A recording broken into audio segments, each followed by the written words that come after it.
Welcome back. Today we're diving deep into Python syntax and the critical rules of indentation. As we learned, Python syntax can be executed by writing directly in the command line, print, hello world, or by creating a Python file on the server using the .py extension and running it, python myfile.py. Indentation refers to the spaces at the beginning of a code line.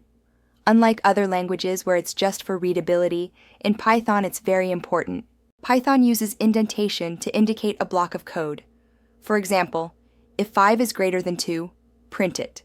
Python will give you an error if you skip the indentation. You cannot write the code block aligned with the header. The number of spaces is up to you.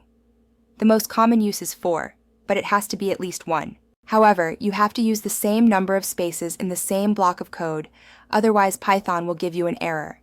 That covers the basics of syntax. Thanks for watching. Join me in the next episode where we'll talk about Python statements. See you then.